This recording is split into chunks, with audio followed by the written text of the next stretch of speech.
자, 볼게요. 자, 우리 어디냐면, 자, 개념사, 자, 고전소설의 자, 우연성. 자, 이거부터 들어가겠습니다. 자, 이 우연성의 반대는, 자, 필연성이에요.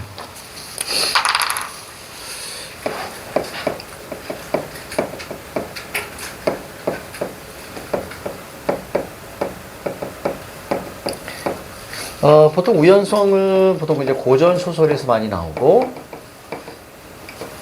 자, 필연성은 보통 현대소설에서 많이 나와요. 이 녀석은 문제로 나오는 일이 거의 없고요. 필연성은. 이 녀석은 가끔 물어봅니다. 우연성에 대해서. 그래서, 자, 우연성을 우리가 보면, 자, 보통 요 단어가 제일 많아요. 문득. 이 단어가 나오면, 자, 10중 8구, 자, 전부 다 우연성이다 라고 우리가 보시면 돼요. 문득. 자, 그러면, 자, 한번 보도록 할 거예요. 자, 밑에 보니까 사건들이 아무런 인과관계 없이, 인과관계에다 X. 자, 뜻하지 않게 일어나는 것을 말한다. 자, 주인공이 위기에 처했을 때, 자, 난데없이 신선이 나타나. 그 신선 밑에다 조력자라고 적어봐. 주인공이 위기에 처했을 때 도와주는 거, 조력자. 보통 영화나 애니 이런 거 보면 꼭 주인공이 위기에 처했을 때 갑자기 뜬금없이 누가 틱 나타나잖아. 그치? 그런 것들이 대부분 조력자. 나중에 조력자의 종류, 자, 말씀드릴게요. 자, 준다는 등의, 자, 내용이 이에 해당합니다. 자, 다음 소설에서 어떤 부분이, 자, 우연성을 찾아볼 수 있는지, 자, 말해보자. 라고 되어 있습니다. 자, 거기 보시면, 쌤이랑 같이 한번 끌고 가볼까요? 자, 이때 길동 동그라미. 자, 두 사람을 죽이고 하늘을 살펴보니, 자, 은하수는 서쪽으로 기울어지고, 달빛은 희미하여 마음은 더욱 어떻게 해줘야 되니? 뒤에 물결 쳐줘야 되지. 그치? 그래서 길동은 울적했다 정도로 보시면 돼요. 자, 울적했다 물결. 분통이 터져서 초란마저 죽이고자 하다가, 이 초란은 자객입니다. 죽이려고 했던, 저 길동을 죽이려고 했었어요. 죽이고자 하다가 상공이 사랑하는 여자라는 데 생각이 미치자. 이때 초란 V표 잡고요. 상공 V표 잡으세요. 이 장면에는 등장하진 않지만 언급은 되는 인물은 늘 V표 쳐줘야 돼. 자, 사랑하는 여자라는 데 생각이 미치자, 자, 칼을 던지고 달아났어. 자, 물결, 목숨이나 던지기로 마음먹었다. 자, 여기까지가 바로 이제 길동의, 자, 심리입니다. 그러니까 철저하게 여기는 인물이 몇 명 나왔어? 한 명 나왔지, 지금까지. 따라서 그럼 길동은 외적 갈등이겠니? 내적 갈등이겠니? 내적 갈등. 그렇지, 이렇게 잡아줘야 돼. 자, 바로 상공의 침소에 가서, 자, 그럼 상공의 침소에 가서 하직 인사를 올리고자 하는데, 공이 창밖에 인기척. 자, 그렇다면 바로 앞에다 장면 전환 표시 하셔야 돼. 장면 전환 표시 어떻게 하는 거라 그랬지? 그렇지, 이렇게 하는 거라 그랬어. 장면 전환 표시. 그렇죠? 이렇게 장면이 바뀝니다. 자, 상공의 침소. 자, 침소 네모 잡아봐. 자, 침소라는 것은 침대가 있는 장소예요. 쉽게 말하면. 그렇기 때문에, 자, 상공이 있는 곳에 가서 하직, 필수어휘. 자, 하직이라는 것은 작별 인사하다 이런 뜻입니다. 자, 하직이라는 것은 작별 인사하다.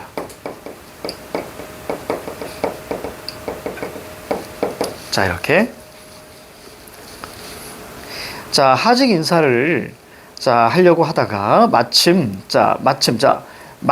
요런 단어들이 우리가 보통, 자, 우연성이라고 보셔도 돼요. 여기다 하나 더 적을까요? 문득, 마침. 잘 나오진 않아. 문득이 제일, 자, 많이 나옵니다. 문득, 혹은 불현듯. 자, 이런 표현들이 많이 나오는데. 자, 공 동그라미. 자, 공이 누굴까? 바로 위에 있는 상공. 이렇게 이해하셔야 돼. 자, 상공도 창밖에 인기척을 듣고서 창문을 열고 살폈고. 자, 공은 길동임을 알고 불러 말했습니다. 자, 뭡니까? 야, 밤인데, 그렇지? 자, 너 뭐 하는 거야? 왜 이렇게 방황해? 방황하느냐? 여기다 밑줄. 왜 이렇게 방황하느냐? 여기다 밑줄 치세요. 그렇지, 됐습니다. 대사의 포인트는 마지막에 있으니까 그 부분을 우리가 체크해 주는 게 좀 중요하다라고 보시면 되죠. 자, 그래서 여기는 우리가, 자, 불러드릴 테니까 한번 적어봅니다. 자, 길동이, 적어줄게. 자, 길동이 고뇌라는 표현 선생님 많이 쓰죠. 자, 길동이 고뇌로 잠을 이루지 못하고 있는데,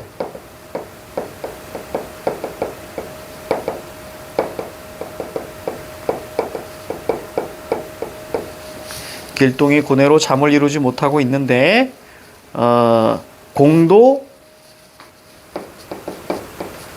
우연히 깨어 만나는 장면.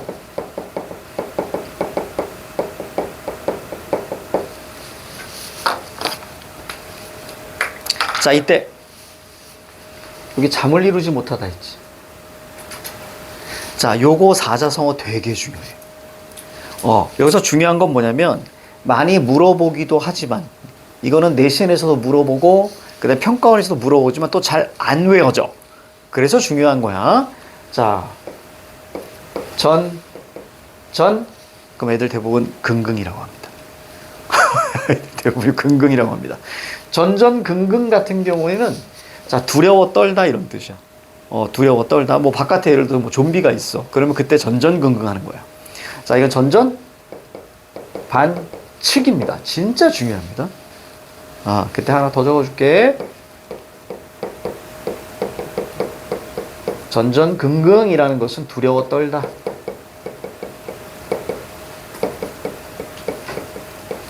아주 중요해. 전전긍긍, 두려워 떨다. 자, 오른쪽 한번 볼게요. 자, 오른쪽 시간 드릴 테니까 여러분들, 자, 인물 체크하면서 한번 읽어봐. 자, 시작. 여기는 심리가 거의 없습니다. 그러니까 인물만 딱 체크해봐.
자, 됐나요? 볼게요. 자, help me. 자, 이렇게 나와 있습니다. 옛날에 이거, help me 이것 때문에 저기 뭐죠? 앰뷸런스 있잖아요. 지금은 많이 소리가 바뀐 것 같은데 옛날엔 앰뷸런스가 help me를 형상화한 거예요. 그래서 옛날에 help me, help me, help me, help me 이걸 형상화한 거예요. 근데 애들이 뻥인 줄 알고 있더라고요. 근데 진짜예요. 그래서 헬미를 이렇게 형상화한 겁니다. 헬미, 헬미. 화주승 동그라미. 끝에 승으로 끝나잖아? 그럼 스님이야. 스님. 자, 자비한 마음에 소리나는 곳을 찾아가니 어떤 사람 동그라미. 자, 어떤 사람 누구예요? 밑에서 하나, 둘, 셋, 네 번째죠. 신봉사겠죠. 그렇죠? 그러면 어떤 사람하고 신봉사하고 엮으세요. 그래야 헷갈리지 않습니다. 어떤 사람하고 신봉사하고 엮으셔야 헷갈리지 않는다. 고전소설의 특징이 인물의 호칭 변화예요. 그래서 인물의 호칭 변화를 놓치면 진짜 힘들어. 요 부분, 자, 이따가 고전소설 들어가면서 선생님이 설명해 드릴 거야. 자, 밑에 한번 볼까요? 자, 뭐라고 적으시냐면, 자, 신봉사가 개천에 빠졌을 때,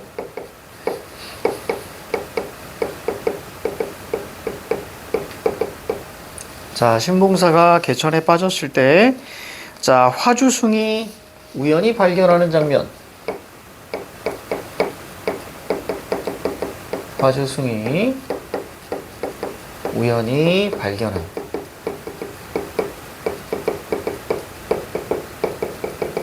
자, 이렇게 이해하시면 되겠죠. 자, 됐습니다. 자, 한 장 넘겨볼게요. 자, 개념 5. 자, 편집자적 논평. 자, 요거 좀 가볍게 설명할 거예요. 가볍게 설명할 거고, 너무나 깊게 들어가면 좀 어렵긴 한데, 자, 가볍게 설명하고, 자, 그 다음에 바로 영혼군담, 자, 소설의 원리, 고전소설로 바로 들어가겠습니다. 이 부분이 참 중요한 좀 포인트예요. 자, 편집자적 논평 한번 볼게요. 자, 서술자의 개입은 편집자적 논평이라고 하는데, 자, 여기서 끊어보세요. 자, 편집자적 논평 동그라미 치세요. 서술자 개입도 동그라미 치세요. 지금은 같구나라고 알아두시면 돼요. 원래는 서술자 개입 안에 편집자적 논평이 들어있었던 거예요. 그래서 편집자적 논평이 훨씬 더 하위 개념이고 서술자 개입이 큰 개념이에요. 그러니까 편집자적 논평은 이렇게 얘기하면 좀 어렵겠는데? 칠판 봐. 이게 전체가 서술자 개입이잖아요? 그럼 요 안에 뭐가 들어있는 거냐면 편집자적 논평이 있어요. 그래서 모든 편집자적 논평은 서술자 개입이 맞아요. 근데 모든 서술자 개입이 편집자적 논평은 아니에요, 사실. 그런데 지금은 이렇게까지 생각하지 마시고 지금은 아직 중3이니까 이렇게만 딱 알고 계시면 돼요. 지금은 서술자 개입을 편집자적 논평이라고 하는구나. 요 정도만 이해하시면 돼요. 지금은 너무 깊게 들어가면 복잡합니다. 자, 그래서 서술자가 표면에 자신의 존재를 드러내면서 여기서 한번 끊고 작품 속 인물과 사건에 대한 밑줄쳐 자신의 판단이나 생각을 서술한다. 그래서 여러분들이 우리가 생각을 할 때에 어떻게 생각하냐면 여기 나와 있는 여기는 사실은 어떤 어미를 중심으로 골라내는 거거든요. 그래서 이 정도만 알아도 충분하다. 쌤 생각할 때 이 정도만 알아도. 그런데 요거는 좀 한번 좀 말씀을 좀 드릴게요. 여기 보시면 편집자적 논평은 보통 서술자가 이렇게 있으면 서술자가 작품 바깥에 있습니다.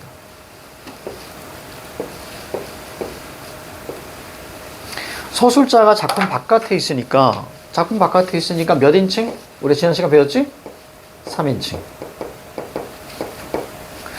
그리고 여기서 아까 개념에서 뭐라 했습니까? 자신의 판단이나 생각을 서술한다 그랬죠. 그죠? 그래서 얘가 들어가서 직접 서술합니다. 그러니까 바로 전지적이에요. 이럴 때 이 녀석이 서술자가 들어갔다가 나오는 이럴 때 뭐가 남냐면 여기에 흔적이 남거든요. 이 흔적을 우리는 뭐라고 이야기하냐면 서술자 개입이라고 해요.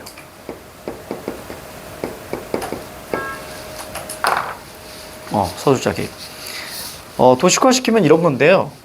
이거는 골라내기는 좀 쉬워요. 그래서 이것이 무엇이냐라는 것보다 이것이 문학에서 어떻게 드러나기 때문에 이것을 판단을 내릴 수 있는가. 그 정도만 딱 나와요. 고전 소설에서는 좀 단골선지로 좀 나오는 편입니다. 요거 우리가 학습하고 그다음에 쉽게 골라내는 방법들 선생님이 좀 이제 알려드릴 거예요. 우리가 만화 같은 거 보면 이런 거 나오잖아. 중간에 갑자기 주인공이 한참 이렇게 막 어떤 적과 싸우고 있는데 갑자기 끝날 때 갑자기 할아버지 목소리가 탁 등장합니다. 그래서 뭐 예를 들어 주인공 이름이 오공이다. 그러면 과연 오공의 운명은 어떻게 될 것인가 이렇게 나오는 거예요. 이게 바로 서술자 개입이에요. 그러면 서술자 개입이라는 거죠. 했다가 바로 나가야 돼. 나가지 않으면 주인공이 할아버지 누구세요? 이렇게 얘기가 나오는 거야. 이해가죠? 그러니까 들어갔다가 나가야 됩니다. 그래서 그 흔적의 목소리가 남는 거예요. 그걸 이야기하는 거야. 자, 그러면 거기 한번 보십니다. 자, 전체 다 읽을 거예요. 선생님 읽으면서 왜 이러는지 좀 말씀을 좀 드릴게요. 자, 대룡동의 수군이. 자, 수군이라는 것은 바로 이제 지금으로 따지면 해군입니다. 물의 군사야. 수군이 만여 명이나 되고 대룡강의 전함이 100여 척입니다. 어찌 명나라 군사를 걱정하십니까? 자, 말을 마치기도 전에 갑자기 오개동 안이 요란해지고 모든 장종들이 바삐 아뢰었다. 대왕은 빨리 피신하소서. 어찌된 영문인지 모르겠구나. 이거 누가 하는 얘기야? 서술자가 하는 얘기죠. 그렇지? 여기서 군하 동그라미 있죠.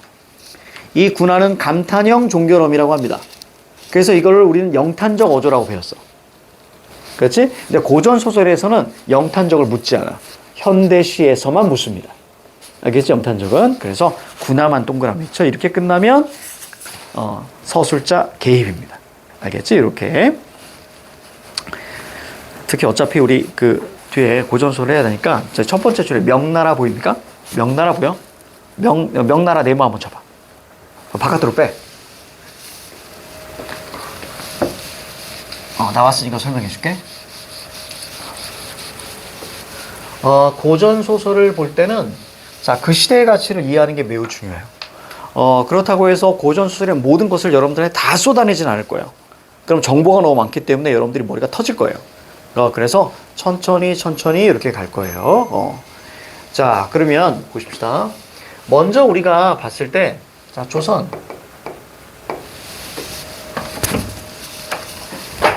여기지롱. 우리 여기야, 여기. 여기. 자, 조선은 뭐냐면, 자, 기본적으로 사실은 여러분들이 알아야 되는 게, 조선에서는 세 가지를 알고 계셔야 돼. 세 가지. 세 가지. 그 세 가지가 바로 뭐냐면, 시대의 부조리가 바로 뭐냐면, 자, 세 가지. 왜냐면 요것은 여기서부터 욕망의 불만족이기 때문에, 즉, 갈등이 생기기 때문에, 자, 첫 번째는 사대주의고요. 자, 두 번째는 신분제도. 자, 그 다음에 세 번째는 바로 가부장적 제도 이렇게 할까요?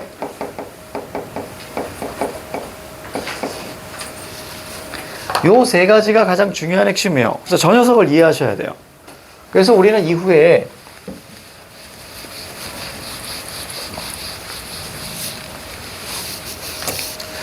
여기 밑에 있죠. 밑에 영웅군담 소설의 원리 있잖아요. 그때 좀 많이 적을 거니까 저 위에다가 적으시면 돼요. 그리고 지금 이렇게 찍고 있으니까 알겠지? 모자라면. 자, 근데 좀 많이 쫄렸겠다. 살 놓쳐서, 그치? 보통 이제 약간 지각한 이렇게 할 때 막 쫄리잖아. 늦을 것 같아가지고. 그래서 쌤이 얘기했나요? 하필이면 이거 찍을 때 내가 얘기하네. 선생님은, 예전이죠? 예전. 지금은 뭐, 그럴 일은 없는데.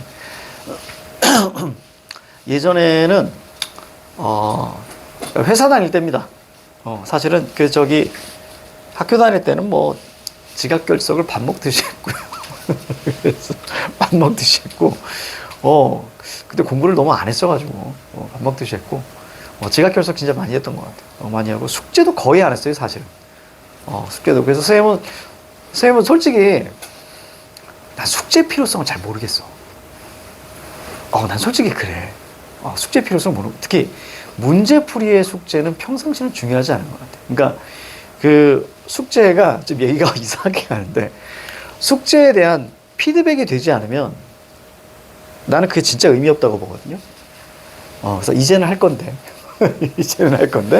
그래서 숙제를 잘 안 내줘요. 그래서 여러분들 이거는 지금 우리가 하는 숙제는 여러분들 좀 도움이 되는 숙제일 거예요. 그래서 사실은 이제 문제풀이 숙제는 평소에는 안 내줍니다. 그래서, 국어는 난 좀 그래요. 지금은 여러분들이 이제 영수 열심히 하셨으면 좋겠습니다. 자, 그리고 이제 수업 시간에 최선을 다하고 숙제, 선생님이 주는, 그래서 선생님이 이게 정리 숙제를 드리는 거예요. 그게 제일 나은 것 같아서. 왜냐면 숙제를 안 내줄 수 없으니. 안 내주면, 또 어머님들이 싫어했어요. 어머님들이 왜 숙제가 없냐고. 그래서, 고민하다가, 그러면 이러고 내주죠. 그래서 이게 내주는 겁니다. 국어 숙제 어렵지 않죠? 어렵지 않죠. 금방 하죠. 그래서 이제, 숙제를 그러는데, 선생님은 아무튼, 회사 다닐 때는 아침에 눈을 뜹니다. 어느 날 문득, 눈을 딱 떴는데, 그날따라 날씨가 너무 화창해요. 창 안으로 들어오는 그 햇빛이 너무나 따사롭고 아주 좋아요. 새소리도 들리는 것 같습니다. 더할 나위 없이 평화로워요. 그래서 이런 느낌이 드는 순간 100% 지각입니다. 100% 지각이에요. 그래서 시간을 봤더니 지각입니다. 그럼 어떻게 합니까? 여러분들 막 이렇게 입잖아. 막 옷 입고 막 이렇게 막 정신없이 막 모자 막 눌러쓰고. 그래서 선생님은 어떻게 했냐면, 옛날에 그랬다는 얘기입니다. 선생님은 지각이라고 생각이 드는 순간 더 잡니다. 더 자요. 더 자고 나서 충분히 자고 이제 일어나죠. 일어나고 나서 예전에 이렇게 좀 이렇게 아파서 있었던 게 링겔 꽂고 있는 사진을 찍어요. 찍어놓은 게 있거든요. 그래서 그거를 보냅니다. 관리자한테 보내고, 그리고 일어나서 이제 다 씻고 음악 틀어놓고 이제 다 하고, 그리고 카페 가죠. 결국 안 갑니다. 그래서 선생님은 지각했을 때는 안 갔어요, 아예. 왜냐면 어떤 경험이 있었냐면, 여러분들 하시면 안 돼? 하시면 안 돼. 굉장한 강심장이 필요하고요. 중요한 건 내가 그 어떤 조직에서 어느 정도의 위치에 있었을 때 가능한 거예요. 그래서 내가 예전에 한번 선생님이 지각을 했더니, 하루 종일 눈치 주는 거야. 지각하면 하루 종일 눈치 줘. 깨달았다. 지각을 하면 눈치를 주는데, 결석을 했더니 걱정을 해주더라. 그래가지고 다음날 딱 갔더니 다 걱정하는 거야. 무슨 일이야? 무슨 일이야? 그래서, 괜찮습니다. 괜찮습니다. 이랬던 기억이 납니다. 자, 요건 이제 내 아들한테는 얘기 안 할 거예요. 내년부터 내 아들이 선생님한테 수업을 듣겠다는데. 내 아들한테 이런 것들 꼼수를 하나 알려줄 생각입니다. 자, 됐어요. 자, 봐. 이때 우리는 뭘 배울 거냐면, 자, 여기서 4대주의. 자연스럽게 하는 거예요. 요 4대주의가, 바로 이제 명나라로 가는 거예요. 그러니까 명나라. 지금 명나라 나와서 얘기하는 거거든요. 자, 이 4대주의의 가장 중요한 핵심은 바로 요걸 통해서 우리는 영웅, 군남 조선. 요걸로 끌고 갑니다. 쟤를 이해하기 위해서는 저 4대주의가 되게 중요해요. 그러면 이제 이렇게 얘기하죠. 선생님, 4대주의가 뭐예요? 이렇게 물어보잖아요. 이 4대주의는, 자, 중국을 섬기다 이렇게 이해하시면 돼요.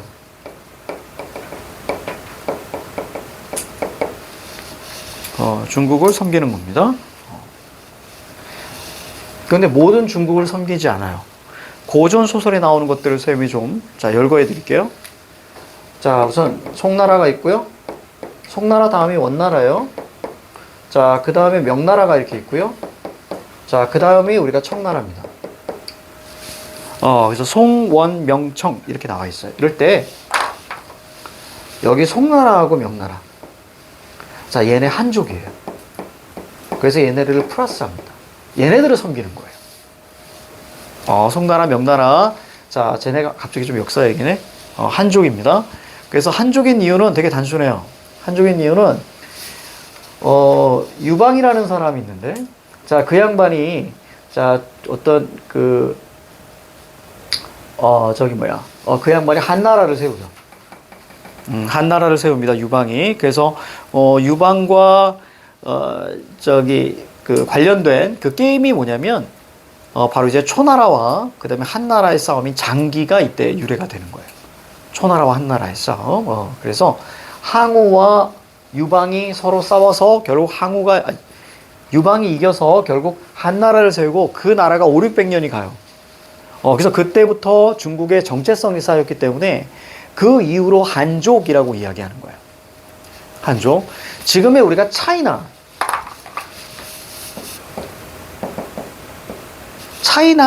뭐야 이거? 차이안이잖아요. 자, 지금의 차이나라고 이야기하는 중국이 있잖아요. 이것은 중국의 최초 통일국가가 진나라죠. 그렇지, 진나라. 불과 이제 뭐 30년가량밖에 못 갔지만, 그래서 그 진나라가 바로 요겁니다. 진. 그래서 진에, 자, A를 붙여서, 그래서 차이나가 그때부터, 유래됐다라고 생각하시면 돼요. 자, 그러면 얘네가 플러스예요. 그럼 얘네 보자. 자, 원나라, 청나라 한번 볼까요? 자, 원나라는 여러분들 저기 위에 몽골족이죠. 그렇죠? 얘네 몽골족이고요. 청나라는 여진족입니다. 물론 나중에 우리는 사실 선비족이야라고 얘기하지만, 그러니까 얘네들은 다 뭐예요? 오랑캐로 보는 거예요. 마이너스. 그러니까 고전 소설에서 송나라, 명나라는 다 긍정이 나오고 얘네들은 다 부정으로 우리가 이야기를 해요. 그래서 주인공은 보통 뭘로 나오게 되냐면 명나라 장수로 많이 나오게 됩니다. 알겠지? 고전 소설의 주인공은 다 명나라 장수로 나와요. 이때 여기에 플러스 가끔 이런 게 나와요. 뭐 토번, 뭐 이렇게 나온다든가, 자, 혹은 뭐 남적 이렇게 나옵니다. 그러니까 동남아 같은 경우죠. 얘네들 다 마이너스요. 그러면 여러분들, 그래서 뭐 남적 중에서 뭐 가달 뭐 이런 애들이 있습니다. 자, 그럼 토번, 이 가달은 셈이 좀 못 찾았는데, 토번 여러분들 중국에 티읕 비읍으로 시작하는 나라 뭐 있지? 그러니까 나라라고 하긴 뭐하지만 그 민족, 히말라야에 사는 애들, 티읕 비읍. 저기 닥터 스트레인지라는 그 영화에 보면 나오는 티벳입니다. 티벳. 티벳이 바로 토번이에요. 그래서 얘네들은 전부 다 부정으로 봅니다. 알겠지? 이런 것도 우리가 알아두면 좀 좋을 거예요. 다 명나라 장수야. 자, 두 번째 거 볼게요. 자, 저 거린. 자, 거린이라는 것은 거지입니다. 저 거지의 의관, 옷 정도로 이해하시면 돼요. 저 거지의 옷은 남루하지만 헐었지만 양반의 후예인 듯하니 말석 끝에 앉고 술잔이나 먹여 보내는 것이 어떠합니까? 자, 본관 동그라미. 자, 이거 변사또입니다. 나중에 우리가 1학년 때 배우시게 될 거예요. 자, 변사또가 하는 말이 운봉소견대로 하겠지만은, 자, 운봉 동그라미 잡으세요. 여기 인물은 총 둘입니다. 자, 하니 입맛이 사납 껐다. 자, 껐다 동그라미. 이런 것도 이제 판소리에서 많이 나오는 거기 때문에, 자, 판소리적 문체입니다. 자, 이거 이제 밑에는 박시전인데요. 자, 울 때가, 자, 의기양양하여 나오는데, 자, 울 때 동그라미. 자, 임경업 장군입니다. 경업 동그라미. 경업이, 자, 분만 동그라미죠.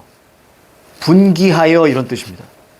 분노하여. 그렇지? 분노하여. 자, 앞에 나오는 선봉장의 머리를 한 합에 베어들고. 자, 선생님 보세요. 한 합이라는 것이 뭐냐면, 합이라는 것은 우리 합을 맞추다 그거예요. 그래서 만약에 3합이다 그러면 칼 가지고 챙챙챙 이게 3합이야. 그럼 한 합이라는 것은 한 번 휘둘렀을 때입니다. 칼을. 됐지? 이런 걸 합이라고 하는 거야. 그래서 한 합에 베어들고 좌충우돌하며 무인지경, 사람이 없는 것처럼 왕래하니, 왔다 갔다 하니 군사의 머리가 낙엽처럼 떨어지더라. 자, 더라 동그라미. 이런 거 우린 회상선어말음이라고 하는데, 더라. 자, 그 다음 마지막 볼게요. 내 이 마음을 둘 곳이 없다. 소리는 듣지만 눈은 어이 못 보는가 하며 애걸하여 미친 듯 취한 듯 하였다.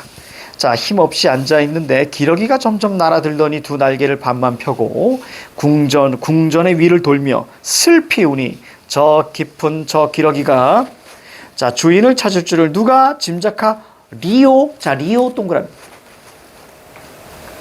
됐습니까? 자, 요런 어미로 끝나면, 자, 전부 다 서술짜기, 편집자적 논평이다라고 보시면 됩니다. 칠판 잠깐만. 자, 후려쳐 줄게요.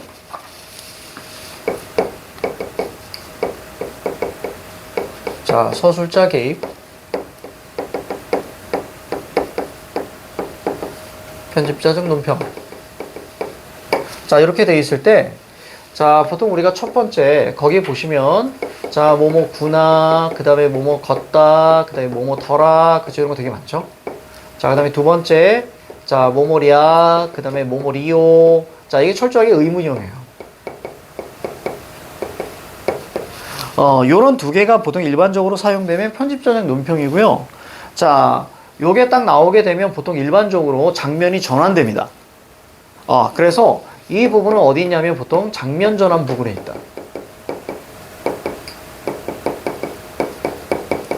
그래서 선생님이 소설을 읽을 때 장면 전환이 되게 중요하다고 말씀드린 게 그 이유야.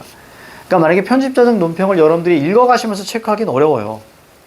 솔직히 말씀드리면 문제를 풀 때 어렵기 때문에 위에 편집자적 논평이 있니? 라고 하게 되면 늘 얘네들이 나오고 장면이 전환되거나 아니면 장면이 전환되자마자 처음부터 얘네가 나오든가. 알겠지? 요걸 기억하셔야 돼요. 특히 제일 많은 건 2번입니다. 의문형이 제일 많아요.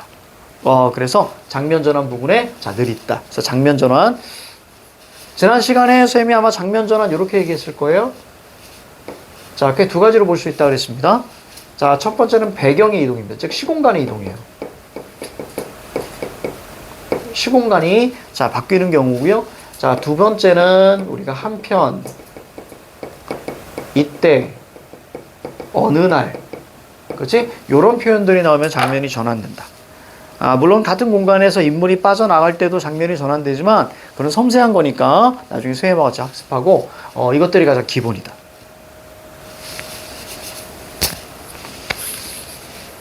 요렇게만 좀 적어주세요. 자, 다 적고 나서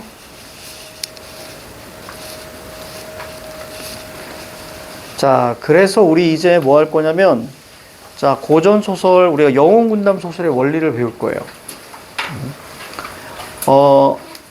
고전소설은 선생님은 전체 3가지를 보거든요. 딱 3가지만 봐요. 물론 나머지 것들은 우리가 하나가 있지만, 예를 들어서, 요거 다 적었습니까? 요거 지워도 돼요? 아직 적고 있구나.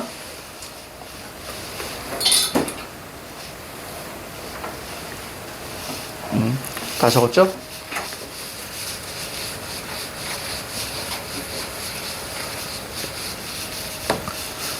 지금 고전소설을 보기엔 모든 걸 다 이야기하지는 않을 거예요. 그럼 여러분 힘드니까 하나하나 우리가 어디까지 이론이냐면 그렇죠. 20페이지까지가 이론이에요. 아주 압축한 그런 이론이기 때문에 여기까지는 선생님하고 같이 이렇게 쭉 갈 거고 뒤쪽에 또 나오거든요. 그때 우리가 실전에 보도록 합니다. 선생님이 보통 이야기하는 자 고전 소설은 총 세 가지. 자 얘가 바로 이제 영혼군담이 되는 거고요. 보통 학교에서는 자 영웅 소설과 군담 소설을 자 따로 분리합니다. 근데 선생님은 하나로 묶어요. 큰 차이 없거든요. 자 그리고 이제 두 번째 신분제도와 관련돼서 애정 소설을 우리가 좀 배우게 될 거예요. 미안해. 그러죠. 괜찮아. 자 가부장 제도를 통해서 자 우리는 가정사 소설을 배울 겁니다.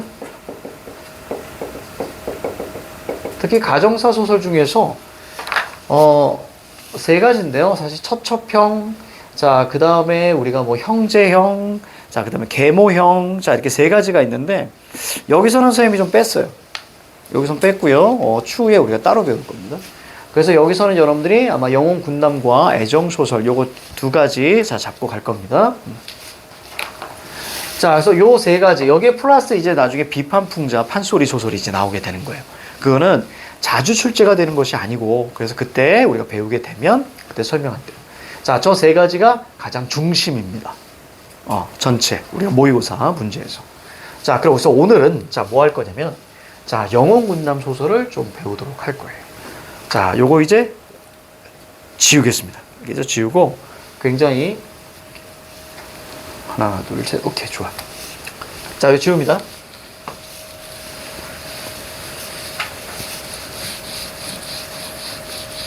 그래서 우리는 조선의 소설을 자 지금부터 배울 거기 때문에 자 그 시대의 가치들을 다 선생님이 설명해 줄 거예요. 그래야 소설이 편해요. 보통 아이들이 고전 소설을 어려워하는 게 말이 어려워서인데 그 말이 그 말로 계속 반복되거든요. 그래서 그것에 대한 어떤 여러 가지 이해를 시켜줄 테니까 그럼 도움이 좀 많이 되실 거예요. 그래서 모든 걸 다 할 필요는 없다. 하지만 그 시대의 가치를 이해하면 좀 더 쉽고요. 자, 또 하나 고전 그 영혼 군담 소설의 원리가 이 안에서 안 벗어나요. 그러니까 철저하게 영혼 군담 소설의 원리를 배우시면 예측이 되실 거예요.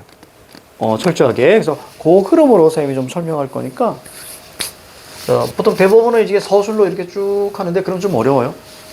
그래서 자 선생님이 이것저것들을 자 요거는 쓸 시간을 드릴게요. 워낙 복잡하게 왔다 갔다 할 거기 때문에 자 쓸 시간을 드리겠습니다. 자 그 영혼 군담 소설이라고 자 적혀 있죠.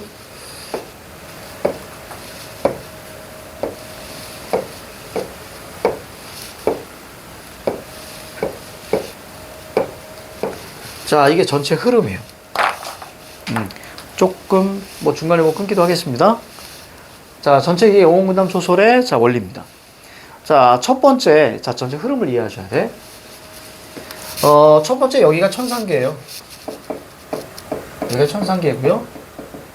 그 다음에 여기서, 자, 지상계로 적강이라는 것을 합니다. 예전에는 강림이라고 배웠어. 강림. 강림은 뭐냐면 하늘에서 내려오는 거예요. 즉 고전 소설의 기본 베이스는 뭐냐면 옛날 사람들은 다 뭐였다? 하늘나라 사람이었다. 이게 기본 베이스야.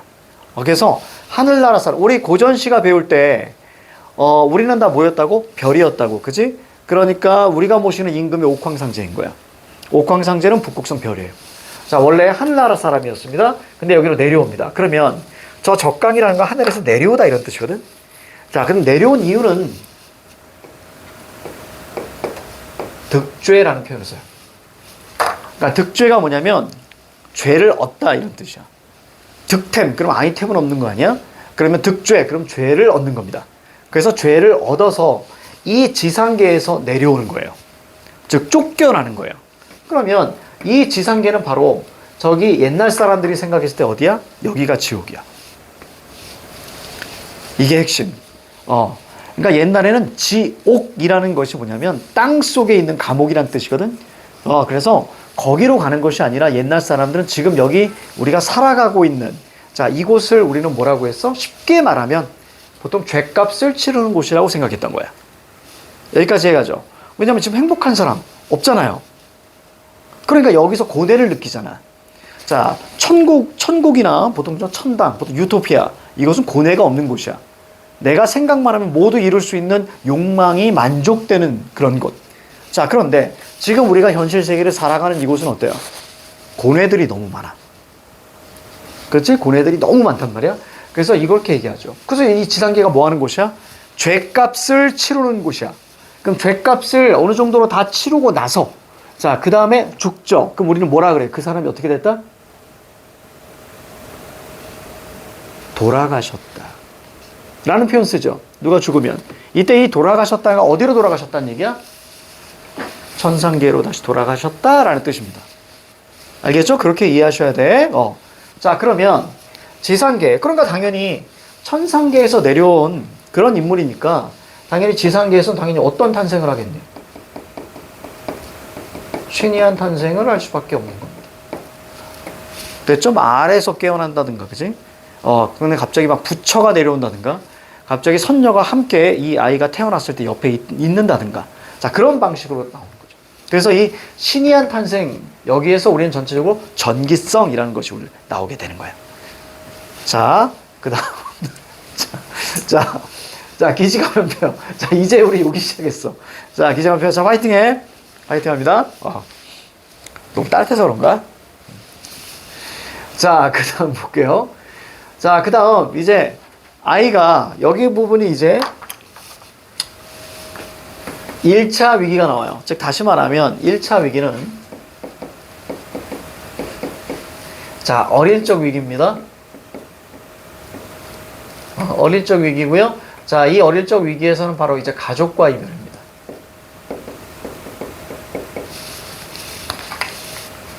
이것도 설명해 줄게요. 자, 이것은 이제 어릴 적입니다. 성장 전이라고 할까?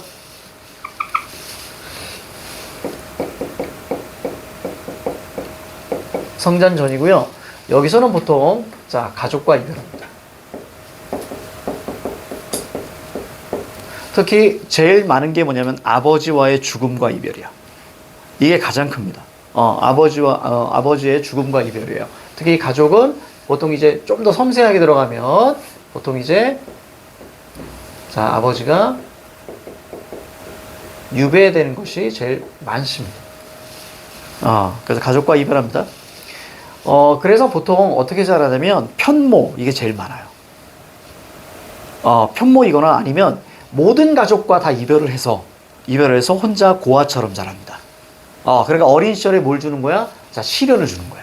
그렇지? 요거 자체가 철저하게 시련이라고 보시면 되겠죠. 즉, 어릴 적 시련이라고 우리가 생각하시면 돼요. 그래서 여기까지. 그래서 여러분들, 보통 영웅들이 나오는 만화들이 있어요.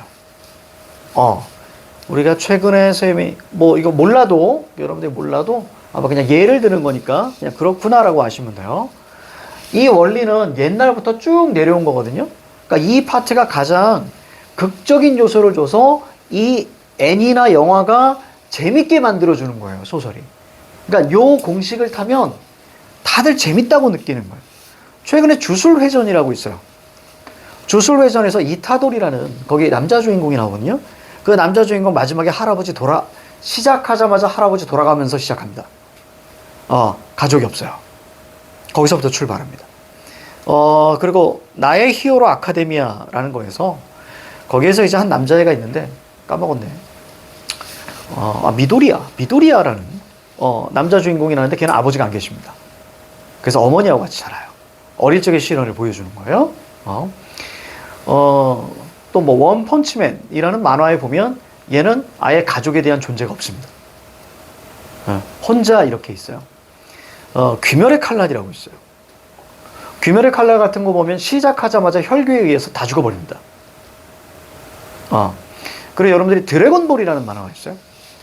드래곤볼의 만화에서도 거기 우리가 손고쿠, 그러니까 손오공이라고 하는 애가 프리저에 의해서 아버지가 살해당합니다. 그래서 가족이 전혀 없죠. 그래서 이제 지구에 이제 오게 되는 이런 것들로 보통 이제 시작을 하게 되는 거예요. 보통 일반적으로. 그래도 뭐가 있을까? 되게 많아요. 우리가 생각하면 그 영웅이 나오는 자 그런 만화들은 늘 편모 아니면 고아이거나 이렇게 시작하는 경우도 꽤 많습니다. 그래서 어릴 적에 자 실현을 좀 보여주는 거예요. 거기서부터 이렇게 보여줘. 자, 아무튼 그렇습니다. 자, 이런 것들을 이렇게 좀 보여주고요. 뭔가 생각이 나는데, 나루토라는 만화가 있거든요. 나루토? 나루토라는 만화에서도 마찬가지예요. 거기서 어떤 일이 벌어지냐면, 얘가 아주 갓난아기 때 4대 호카게, 다시 말하면 그 마을의 촌장이었는데, 아버지하고 어머니가 살해당하죠. 살해당하면서 이제 가장 엄청난 힘, 구미라는 힘을 나루토 배 안에 집어넣어요. 그래서 얘는 고아처럼 자라는 거예요. 고아가 맞죠. 이렇게 자랍니다. 그래서 이런 방식으로 보통 이제 만화들이나 애니가 시작한다는 거야. 여기까지 얘기하죠? 자, 잠깐 쉴게요. 여러분들 너무 좋다. 자, 잠깐 쉴게요. 잠깐 쉬겠습니다.